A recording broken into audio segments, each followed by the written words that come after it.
Navi Mumbai network.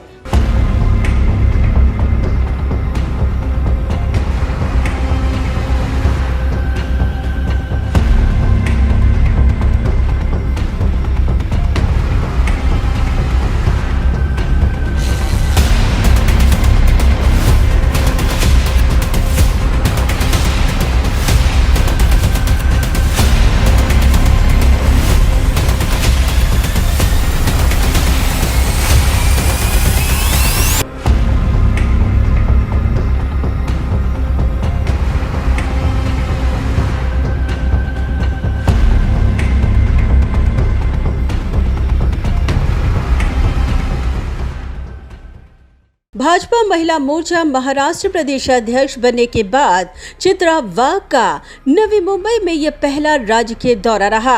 इस दौरान चित्रा वाघ ने अपने आगमन के साथ लड़कियों के साथ लैंगिक शोषण के मामले में विवादों के बादलों में घिरे सीवुड स्थित बेथेल गॉस्पेल चर्च नाम से शुरू आश्रम की वास्तविक स्थिति का जायजा लेते हुए स्टेटस रिपोर्ट ली और आश्रम का बारीकी से मुआयना किया। चित्रा वाघ जब आश्रम पहुंची तो पहले तो उन्हें आश्रम के केयरटेकर द्वारा अंदर जाने से रोका गया, मगर चित्रा वाघ की आक्रामक भूमिका को देखते हुए आखिरकार केयरटेकर ने उन्हें अंदर जाने के लिए आश्रम का दरवाजा खोला।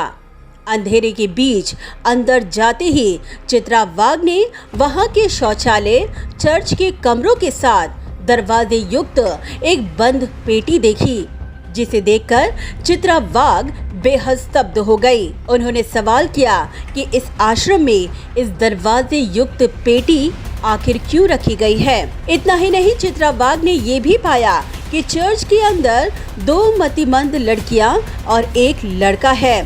चित्रा वाघ ने इसे लेकर केयरटेकर से सवाल किया कि आखिर ये बच्चे कहां से आए। चित्रा वाघ ने इस दौरान चर्च के अंदर की बदहाल अवस्था को देखते हुए अपना आक्रोश भी दिखाया। इतना ही नहीं, इस दौरान आश्रम के केयरटेकर द्वारा आश्रम में पुलिस द्वारा छोड़े गए बच्चों के आरोप पर पुलिस पर रोष और आश्रम के अंदर दरवाजे युक्त पेटी पाए जाने पर उन्होंने धर्मांतरण का संदेह व्यक्त करते हुए नवी मुंबई पुलिस को भी कटघरे में खड़ा किया।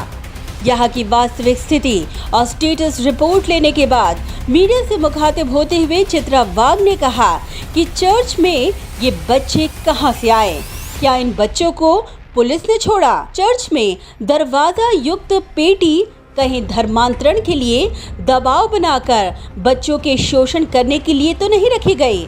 चर्च अवैध होने के बावजूद किसके दबाव में अतिक्रमण कार्रवाई नहीं की गई और इस संवेदनशील मुद्दे पर नवी मुंबई पुलिस के रुख पर चित्रा वाघ ने अपना गहरा असंतोष जताते हुए कहा कि अब इन्हीं तमाम मुद्दों और इन्हीं तमाम सवालों के साथ इसकी जवाब पूछने व नवी मुंबई मनपा आयुक्त और नवी मुंबई पुलिस आयुक्त से मुलाकात करने जा रही हैं। इस दौरान चित्रा वाघ ने साफ शब्दों में कहा कि शिंदे और देवेंद्र फडणवीस सरकार में लड़कियों और महिलाओं के साथ शोषण और धर्मांतरण के मामले को कतई बर्दाश्त नहीं किया जाएगा।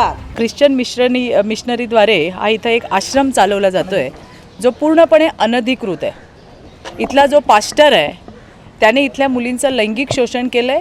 पोलिसांनी गुन्हे दाखल केलेले आहेत।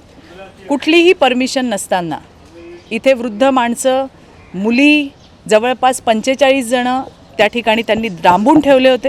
आता तुम्ही सगळेजण माझ्यासोबत आतमध्ये आला होतात। आपण बघितलं की एक अशी पेटी बनवलेली आहे, त्याला दरवाजे आहेत। त्या पेटीचा वापर कशासाठी होत होता, काय होता, टॉर्चर करण्यासाठी होता का, जर तुम्ही नाही धर्मांतरण केलं तर तुम्हाला त्रास देण्यासाठी होता का? आता हे सगळा इन्क्वायरीचा भाग आहे। नवी मुंबई पोलिसांनी यात काय केलं हे बघणं अतिशय गरजेचं आहे की याच्यावर कारवाई काय झाली। आताही तिथं 2 मुली उपस्थित आहेत। जी एक बाई त्या ठिकाणी आहे या चर्चची किंवा या आश्रमाची, तिचं म्हणणं आहे पोलिसांनी त्या दोघींना इथं आणून ठेवले। पोलिसांचं म्हणणं आहे की आम्ही असं काही इथं कोणाला आणून ठेवलेलं नाही। त्यामुळे आता खरं कोण बोलतंय, या नक्की मुली कुठल्या आहेत? 2 मुली आणि 1 मुलगा त्या ठिकाणी आहे। आम्ही या ठिकाणी आलो, आतून दरवाजाला कुलूप लावलेलं होतं। बराच वेळेला सांगून तुम्ही सगळेच होतात त्यावेळेला ते उघडलं आणि आतमध्ये गेल्यावरती माणसाला राहण्यासारखी जागा अजिबातच नाही आहे, ज्याचं चित्रण तुम्ही सगळ्यांनी केलं आहे. अतिक्रमण विभागाचं पत्र आहे, सहाय्यक आयुक्त ए विभाग, नवी मुंबई महानगरपालिका, आणि त्यांचं असं म्हणणं आहे की हे पाडून टाका. आमचं हे म्हणणं आहे की हा अनधिकृत आश्रम जो बांधलेला आहे हा पाडा आणि ही जागा नवी मुंबई महानगरपालिकेने आपल्या ताब्यामध्ये घ्या. परंतु कुणाच्या दबावाखाली आणि कुणाच्या सांगण्यावरनं ज्या ठिकाणी मुलींचं लैंगिक शोषण झालं असल्या आश्रमाला पाडलं जात नाही आहे. नवी मुंबईच्या अतिक्रमण विभागाचं पत्र सहाय्यक आयुक्तांना असूनसुद्धा सहाय्यक आयुक्तांनी याच्यावर कारवाई का केली नाही हे विचारायला आता आम्ही आयुक्तांकडे जातो आहे. असल्या प्रकारची अनधिकृत कामांना शिंदे फडणवीसांच्या सरकारमध्ये जराही थारा मिळणार नाही. ज्या ठिकाणी मुलांना डांबून ठेवण्यात आलं, त्यांचं लैंगिक शोषण करण्यात आलं आणि एवढं सगळं झाल्यानंतरसुद्धा प्रशासकीय यंत्रणांनी ढिम्म त्याच्यावरती कारवाई केली नाही, त्याचा जाब मी आणि माझे सगळे सहकारी आयुक्तांना आणि पोलीस कमिशनरना जाणार आहोत. इसके बाद चित्रा वाघ का काफिला नवी मुंबई मनपा मुख्यालय पहुंचा. उन्होंने मनपा आयुक्त राजेश नार्वेकर से मुलाकात की और सवाल खड़ा किया कि एक नहीं 4 पॉस्को केस दर्ज होने और अतिक्रमण विभाग की नोटिस होने के बावजूद भी किसके दबाव में आज तक नवी मुंबई महानगर पालिका ने इस चर्च पर कार्रवाई को अंजाम नहीं दिया. चित्रा वाघ ने इस संवेदनशील मुद्दे को लेकर मनपा आयुक्त राजेश नार्वेकर को अतिक्रमण कार्रवाई के लिए 8 दिनों का अल्टीमेटम देते हुए अतिक्रमण विभाग के उपायुक्त पर विभागीय जांच की भी मांग की. अर्थात अशा गोष्टी झाल्यानंतर पहिल्यांदा सील ठोकलं पाहिजे. का ठोकलं गेलं नाही मला तर आश्चर्यच वाटते. नवी मुंबई काय महाराष्ट्रापासून दुसऱ्या कुठल्या बेटावर आहे का? सगळ्या ठिकाणी जर एकच रूल्स फॉलो केले जातात तर मग ते नवी मुंबईमध्ये का नाही लागले? 100% ज्या ठिकाणी लैंगिक शोषणासारखा गंभीर गुन्हा, पॉक्सोचा गुन्हा 1 नाही 4 मुलींसोबत झालाय आणि एवढं असतानाही त्या ठिकाणी डोळेझाकपणा कुठेतरी केला जातोय, त्याला प्रोटेक्ट करायचं काम केलं जाते आणि हे अत्यंत वाईट आहे की प्रशासकीय यंत्रणा यांना पाठीशी घालते. आणि म्हणूनच आमची ही मागणी आहे की हे जे कोण उपायुक्त आहेत त्यांची डिपार्टमेंटल इन्क्वायरी व्हावी, काय असेल ते सत्य यायला हवं आणि हे 8 दिवसांमध्ये तुटायला हवं. इतना ही नहीं, इस दौरान उन्होंने अनाथों को आश्रय देने के नाम पर चल रहे आश्रम के फर्जीवाड़े को देखते हुए सभी आश्रम के ऑडिट की मांग की. जबरदस्तीचं धर्मांतरण, जबरदस्तीने मुलांना कोंडून ठेवणं, कुठलीही परवानगी नसताना आश्रम चालवणं जे तुम्ही बघताय, ज्याची मागणी मी कालसुद्धा केली आहे की नाशिकमधल्यासुद्धा एका अशाच अनधिकृत आश्रमामध्ये जवळपास 6 मुलींचं तिथल्या संचालकाने शोषण केलेलं आहे. त्यामुळे राज्यामध्ये असल्या अनाथ आश्रमांचं किंवा अनाथांना आश्रय देण्याच्या नावाखाली आश्रम उघडण्याचं एक पेव फुटलेलं आपल्याला बघायला मिळतं आहे. त्यामुळे राज्यातल्या सगळ्या असल्या आधार आश्रमांचं किंवा अशा पद्धतीच्या संस्थांचं ऑडिट व्हायला पाहिजे, ही मागणी आम्ही केली आणि 100% ते होणारच आहे.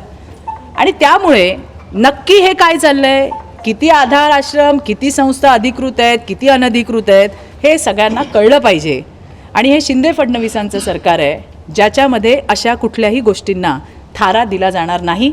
वहीं तत्पश्चात चित्रा वाघ नवी मुंबई पुलिस आयुक्त बिपिन कुमार सिंह से मुलाकात करने नवी मुंबई पुलिस मुख्यालय पहुंची, जहां उन्होंने आश्रम में महिला केयरटेकर द्वारा नवी मुंबई पुलिस द्वारा आश्रम में छोड़े गए 2 मतिमंद लड़की और एक लड़का मिलने की संवेदनशील घटना को देखते हुए आयुक्त से सवाल किया कि पॉस्को के केस में घिरे होने के बावजूद किसने उस चर्च में बच्चों को छोड़ा. चित्रा वाघ ने कहा कि पुलिस कार्रवाई करे और दूध का दूध, पानी का पानी करे. आज आम्ही त्या ठिकाणी गेल्यानंतर तिथे 2 मुली आणि एक मतिमंद मुलगा होता. कुठून आले, काय आले याची इन्क्वायरी केली तर तिथे जी बाई होती तिचं म्हणणं आहे की पोलिसांनी या इथं आणून ठेवल्यात.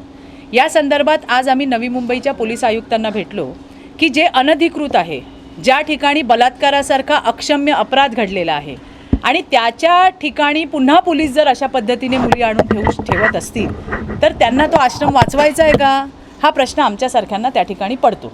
आणि म्हणून आज आम्ही पोलीस आयुक्तांकडे आलो आहे. आम्हाला ती मुलगी खरं बोलतीये बाई जी तिकडे होती की खरंच पोलिसांनी आणून ठेवल्या आहेत का, किती खोटं बोलतीये याची तपासणी त्या ठिकाणी व्हायला हवी. आणि त्यांच्यावरती कारवाई व्हायला पाहिजे, ते जमीनदोस्त केलं पाहिजे. अशा पद्धतीच्या जबरदस्तीने धर्मांतरण करून त्या मुलींचं लैंगिक शोषण करणाऱ्या असल्या संस्थांना थारा देता कामा नये. शिंदे फडणवीस सरकारमध्ये हे अजिबातच चालणार नाही आणि त्यासाठी नवी मुंबई भारतीय जनता पार्टीची आमची सगळी टीम या प्रकरणाचा पाठपुरावा करणार आहे. मगाशी मी तुम्हाला नोटीसही दाखवल्या की नोटीस देऊन सुद्धा या ठिकाणी अतिरिक्त आयुक्त, उपायुक्त अतिक्रमण यांनी कारवाई का केली नाही, कशासाठी वाचवतायत. त्यामुळे असल्या उपायुक्तांची सुद्धा डिपार्टमेंटल इन्क्वायरी त्या ठिकाणी व्हावी ही आम्ही त्या ठिकाणी मागणी केली. पोलीस आयुक्तांकडेही मागणी केली. मला एवढंच म्हणायचं आहे की ज्या ठिकाणी अशा चुकीची कामं होतात त्याला प्रशासकीय यंत्रणेने मात्र पाठीशी घालू नये. आणि आज दुर्दैवाने हे आपल्याला पाहायला मिळतं आहे की ना त्या ठिकाणी सील लागलेलं आहे. एवढे सगळं होऊन सुद्धा आज 2 मुली त्या आश्रमामध्ये आहेत. त्या कुठून आल्यात, काय आल्यात माहिती नाही. त्यांचं म्हणणं पोलिसांच्या आहेत, पोलिसांचं म्हणतात आम्हाला माहीत नाही, आम्ही माहिती घेतो. असा सगळा गोंधळ जो चाललेला आहे तो कुठे ना कुठे संशयास्पद आहे.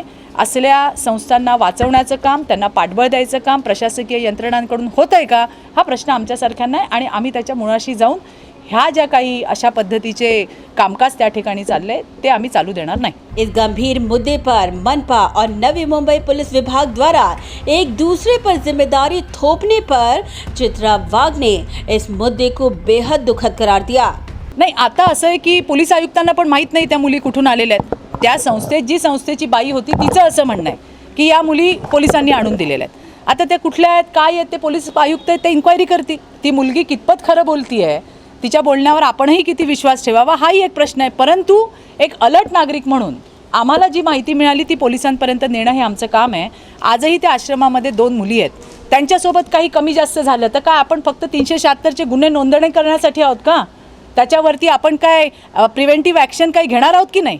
आणि त्यामुळे गुन्हा घडायची वाट नाही बघायची आपल्याला, तर त्याच्यात जाऊन तिथं बघायचं की या कुठून आल्या, काय आल्या, हे आम्ही पोलिसांना त्या ठिकाणी सांगितलं.